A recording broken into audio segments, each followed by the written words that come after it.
वंदे मातरम, वंदे मातरम, वंदे मातरम, वंदे मातरम।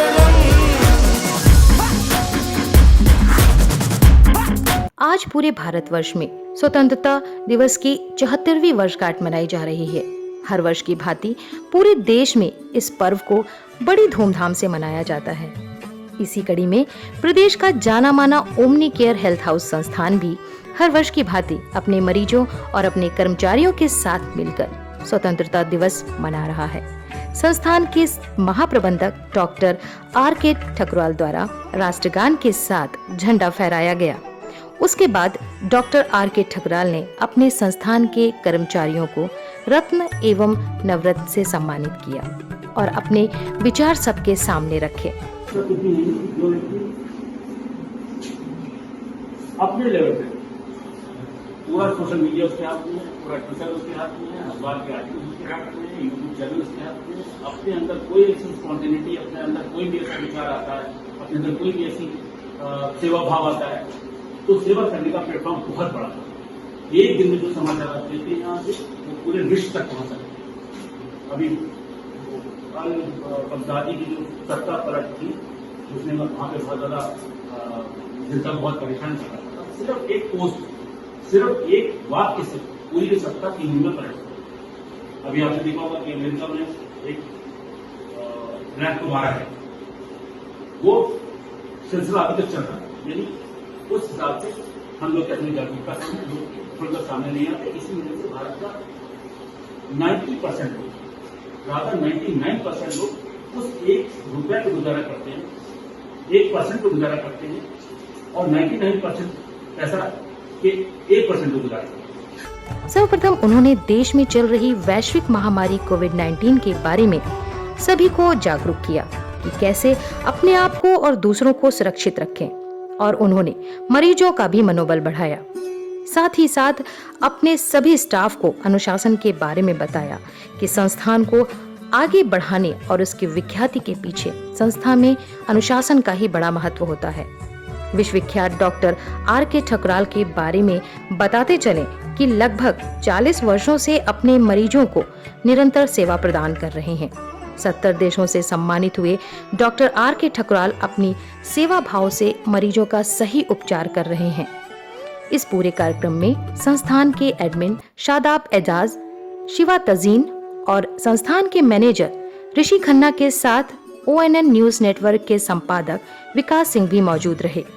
पूरा भारतवर्ष जहां एक तरफ 74वां स्वतंत्रता दिवस मना रहा है, हमारे साथ बातचीत करने के लिए ओमनी केयर हेल्थ हाउस से मनोचिकित्सक डॉक्टर R.K. ठकुराल जी, हम उनसे भी जानेंगे कि आज का जो 74वां स्वतंत्रता दिवस है, आज अगर बात की जाए तो कोरोना काल चल रहा है, तो किस तरीके से आज का ये पर्व जो राष्ट्रीय पर्व है उसको किस तरीके से सर मना रहे हैं, सर किस तरीके से आज का पर्व मना रहे हैं। और आज बात की जाए कोरोना काल है तो कहीं ना कहीं परिस्थितियाँ विषम हैं, अनुकूल नहीं है, तो किस तरीके से आज का स्वतंत्रता दिवस। पहले तो ONN की तरफ से मैं सारे देशवासियों को, ओमनी केयर परिवार को और जितने भी हमारे यहाँ पेशेंट्स एडमिटेड रहते हैं उन सबको एक बधाई देना चाहूँगा। जहाँ तक आपने कहा कि कोरोना काल है, तो ये तो सबके साथ सब लोग इससे परिचित हैं। हम लोगों ने भी इस बारे में अपने सारे जितने भी हैं, आप चाहे अंदर बाहर से कोई पेशेंट आता हो या सब, उनका रजिस्ट्रेशन, उनका पूरी कनेक्टिविटी का रिकॉर्ड, ये सब हम पहले से मेंटेन कर रहे हैं। आज के प्रोग्राम में भी क्योंकि सब यहाँ के सदस्य थे ओमनी केयर परिवार के, और हमारे मीडिया कर्मी थे साथ में, और पेशेंट्स थे, तो वो जो भी उसके प्रोटोकॉल्स होते हैं उसके बारे में स्पेशली जब मैंने स्पीच अपनी स्टार्ट करी तब भी कोविड के सबसे पहले जिक्र किया कि सबसे पहले तो ये चीज़ है कि कोविड की महामारी के लिए जो भी निर्देश हम लोग को मिले हैं, जो भी गाइडलाइंस हम लोग को उच्च मानकों की मिली है, चाहे WHO से मिली हों और चाहे विश्व स्तरीय मिली हों, चाहे वो थोड़ी सी ऑफिशियल ना हो, लेकिन अगर उसमें कोई वैसा है तो एटलीस्ट जो वास्तविक हैं उनके बारे में बता दिया जाए। और जो चल रही हैं, जो उनके बारे में लोग कई बार पूछते हैं ना, ये वैक्सीन आई है या टेबलेट आई है, तो जितनी जानकारी हम लोग को होती है हम लोग उसके बारे में एक इन्फॉर्मेशन जरूर देते हैं कि पेशेंट हमसे एक्सपेक्ट करता है। तो एक तो बात हम लोगों ने कोविड-19 की यहाँ पे करी। दूसरा, देश की आर्थिक स्थिति भी कोविड की वजह से बहुत कमज़ोर है। मैं देख रहा हूँ पेशेंट्स का उसमें जो जो उनका पहले स्तर रहता था उस स्तर में वो ट्रीटमेंट लेने के लिए एक तो या तो निकल नहीं पाते हैं या आते हैं तो उनके पास उनकी आर्थिक स्थिति बहुत अच्छी नहीं है।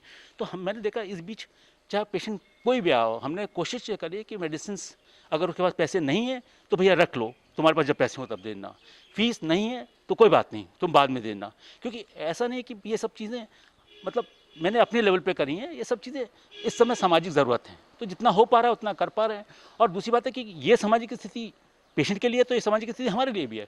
हमारे यहाँ भी करीब 30-35 एम्प्लॉइज़ काम करते हैं, उनके लिए भी उनकी हमारी टीम मेरे कम से कम 9 सेंटर तो चली रहे हैं, उनकी भी टीम जाती हैं, उन सबके अपने खर्चे हैं। तो रियली मैं बता रहा हूँ बहुत ही इतना मतलब इतनी परेशानी की स्थिति सबके साथ होगी, उस दौर से हम भी गुजर रहे हैं। लेकिन यह है कि हाँ अपना जितने भी इन लोग का उत्साह बढ़ाते रहते हैं कि भैया ठीक है, अरे अगस्त नहीं, सितंबर नहीं, अक्टूबर नहीं, नवंबर, कभी तो स्थिति अंत होगी। ये रोज़ मुझे कहना पड़ता है, अपने कर्मचारियों को भी कहना पड़ता है, खुद को भी समझाना पड़ता है और बाकी जो लोग भी कनेक्टिविटी में आते हैं उनको भी। और एक कोशिश और ये रहती है कि जब भी कोई पेशेंट आता है अगर उसने मास्क नहीं पहना तो मैं लिटरली आधे घंटे उसकी क्लास लेता हूँ कि भैया ये तो अब सरकार कितनी जिम्मेदारी लेगा, ये जिम्मेदारी तो तुम्हारी है, ये जिम्मेदारी तुम्हारी इसलिए है कि तुम ही यहाँ से संदेश लेकर जाओगे, 10 लोग और बताओगे तो एटलीस्ट वो लोग मास्क पहनना शुरू करेंगे। यानी जो कुछ भी यहाँ पे संभव है वो हमारे हर कर्मचारी, आप देख लीजिए, आप आकर घुस के देखिए हमारे कितना मुश्किल है, पूरा सब कुछ प्रोटोकॉल, सैनिटाइज, चाहे कागज़ आ रहा हो चाहे पेपर, अपने अल्ट्रावायलेट सैनिटाइज़र भी लगा रखे हैं यहाँ पे और सब वो प्रोटोकॉल पकड़े हैं। इसके बाद आ जाती है बात कि और स्वतंत्रता दिवस पे जो सारे संदेश मैं दे सकता था, चाहे वो अनुशासन हो, चाहे वो एक तरह से उत्साह बढ़ाना हो, चाहे वो मोटिवेशन हो, कैसे अपने आप को मोटिवेटेड रखना आजकल के एटमॉस्फेयर में, सारे संदेश मैंने, क्योंकि मुझे भी जाना बाहर, मेरी पूरी वहाँ पे क्लिनिक है एक दूसरी जगह पे, वहाँ पे मुझे पहुँचना है, वहाँ पे काफ़ी पेशेंट्स रहते हैं, वो शुरू से चली आ रही। रायबली मेरा सेकेंड होम टाउन है, वहाँ के लिए निकलना था तो आज देर भी हो गई, लेकिन फिर भी मैंने पूरा जितना भी समय था मैं चाह रहा था और सब बातें करूँ। तो मेरा संदेश वैसे यही है कि कोविड की महामारी में सबकी मदद करें, कोविड से अपने आप को बचाए रखें, ना किसी से लें ना किसी को दें। और थर्ड, उत्साह के लिए जितनी भी हमारा तो यह जो संस्था है इसका एक तरह से वो कह लीजिए कि उद्देश्य है कि खाली मानसिक स्वास्थ्य को बढ़ाकर बीमारी को ठीक करो। मानसिक स्वास्थ्य अगर यहाँ का खराब होगा तो काम में मन नहीं लगेगा, यहाँ का खराब हो तो पेट नहीं ठीक होगा। 80% बीमारियाँ साइकोसोमैटिक हैं, ये विश्व जानता है और पूरा विश्व जानता है कि अगर मानसिक स्वास्थ्य ठीक है तो ना तो कोई रोग होगा और ना भविष्य में कोई रोग होगा। 5% लोग स्वस्थ, 15% लोग कुदरती रूप से बीमार, 80% लोग साइकोसोमैटिक इलनेसेस से जो अल्टीमेटली मेजर इलनेसेस में कन्वर्ट हो जाती है। यानी कुल मिलाकर उलझन, घबराहट, तनाव, उदासी ही हर रोग का मूल कारण है, जो हमने कहा कि अगर शुरू से ठीक रखेंगे वो इस दौरान कोरोना के दौरान थोड़ा बढ़ गया है तो इम्यूनिटी बढ़ानी है तो भी यही करना होगा, रोगों से बचना है तो भी यही करना होगा। तो मेरा आखिरी संदेश तो यही था कि अपने मानसिक स्वास्थ्य को अच्छा रखें। धन्यवाद हमसे बात करने के लिए। तो ये थे हमारे साथ मशहूर मनोचिकित्सक डॉक्टर आर के ठुकराल, जिन्होंने साफ तौर पर कहा कि अगर बात की जाए WHO की और जिला प्रशासन और तमाम जो स्वास्थ्य सेवाएं हैं जो इनके द्वारा दी जा रही हैं, कहीं ना कहीं जो सरकार की द्वारा गाइडलाइन जारी की गई हैं कि उनका पूरी तरीके से अनुपालन किया जा रहा है। और अगर बात की जाए उनके मरीज़ों की तो कहीं ना कहीं जो उनके मरीज़ हैं वो उनके साथ इलाज करके काफ़ी उत्साहित और खुश नज़र आ रहे हैं। कैमरा पर्सन हर्ष के साथ अमन प्रधान, ONA न्यूज़, लखनऊ।